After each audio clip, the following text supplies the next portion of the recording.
네 분과는 조금 있다가 정치 뉴스를 해보고요. 오늘 뉴스탑10은 정치 뉴스가 아니라 먹고 사는 얘기를 지금부터 하나하나 해보려 합니다.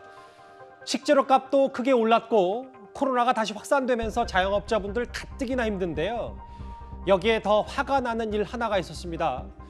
사건 사고 전문가 승지연 의원과 함께 먼저 서울 강동구로 가보겠습니다.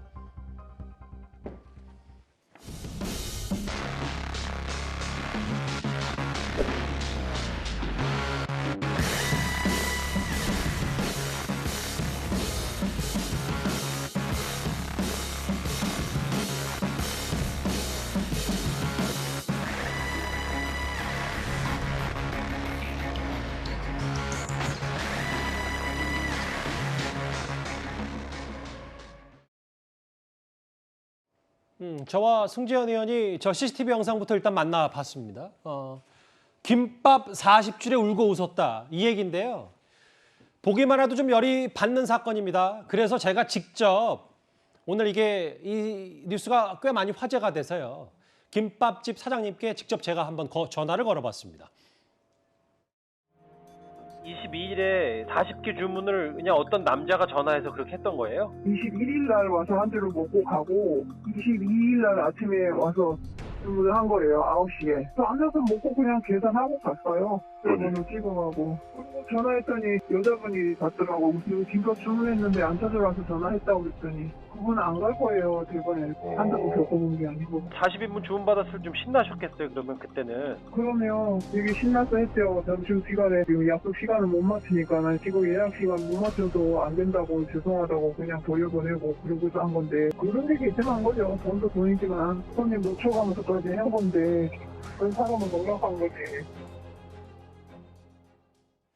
제가 직접 전화를 해봤는데 아직도 분이 좀 안 풀리신 것 같더라고요. 네네. 김밥집 사장님. 그런데 이 범인이라고 표현해야 됩니까? 뭐 도둑이라고 표현해야 됩니까? 일단 전날부터 뭔가 혼자 김밥을 한번 식사를 하고 뭔가 주도 면밀하게 40줄을 주문했다. 이런 정황도 좀 있는 것 같거든요. 이 사건 봤을 때 시청자 여러분과 제가 화나는 가장 큰 대목은 이렇게 준비되어 있는 모습으로 아까 그 김밥집 사장님이 말씀했다시피 그 사장님을 농락했다는 거죠. 와서 김밥 한 줄 먹고 먼저 신뢰를 쌓았습니다. 신뢰를 쌓고 그다음에 난 다음에 나 40줄 필요하니까 40줄 주문 좀 해주세요. 2시까지 오겠습니다. 그리고 휴대폰 번호를 딱 주는 거예요. 그것도 사장님하고 눈까지 마주치면서. 그리고 난 다음에 김밥 40줄 안 오니 전화해 보니까 그 전화번호도 가짜였다. 이렇게 보면 사실 이게 정말 진실이라면 저는 개인적으로 첫 번째 아까 뭐 범인이냐 뭐 이렇게 물으셨는데 저는 분명히 피의 사실로 입건되어야 된다는 거고 예. 업무방해죄는 위계에 의한 업무방해죄 거짓말해서 업무를 방해하면 손님 놓쳤대잖아요. 그러면 당연히 업무방해죄고 좀 의도적이고 자기적이고 계획적으로 그런 김밥 40줄 손해보게 만들었다면 형법 사기죄 성립 가능성도 경찰은 좀 들여다봐야 되지 않느냐. 서민을 대상으로 울리는 범죄는 반드시 처단해야 된다. 그렇게 생각합니다. 이게 사실 김밥 40줄이 얼마냐 아니냐 이게 중요한 게 그렇죠. 아니라. 예. 그런데 이제 사장님이 전화를 했을 거 아니에요. 근데 전화를 받은 그러니까 이 사람이 아니잖아요. 네네. 다른 번호니까. 근데 그 받은 사람도 이런 가짜 번호, 가짜 신고가 되게 많았던 모양이에요. 뭐 담담하게 제가 그 사람이 아니에요라고 얘기를 했다고 하더라고요. 그 번호를 계속 도용했겠죠. 만약에 이제 그 사람이 아까 제가 말씀 계획적이라는 게 이 번호 하나를 이용하면서 계속 이러한 어떤 노쇼가 아니라 저는 분명히 그건 범죄라고 생각하고 그런 경우에 전화를 해서 여보세요 지금 40줄 시켰나요? 물으니까 이거 평소에 나 이런 전화 많이 받았는데 그 사람 안 갈 거다. 뭐 지금까지 이런 전화 많이 받아왔다라고 피해자 아닌 그 어떻게 보면 그 전화번호를 도용당한 분도 피해자다라고 말씀드리겠습니다. 여기 보면 승 의원님. 네네. 김밥 가게 말고 중국집에서도 직원들 식사 10그릇, 뭐 엄청 많지도 않은데 일단 10그릇, 비싼 음료 10잔, 카페에서 상습 노쇼. 그러니까 본인이 예약해놓고 전화도 안 받고 그냥 도망가 버리는.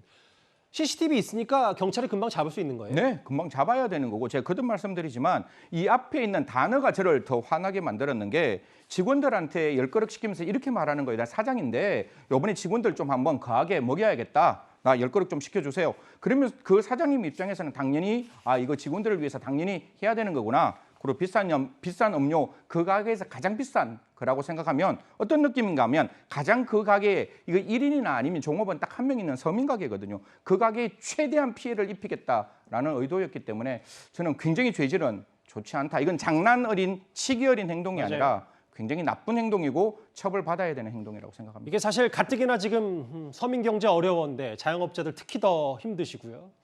이 사건이 오늘 많이 알려지면서 해당 김밥 가게를 향해서 여기저기서 도움의 손길, 그러니까 뭐 시쳇말로 돈줄 내주겠다는 이들도 늘고 있다고 합니다. 김밥 사장님의 목소리 한 번 더 들어보겠습니다.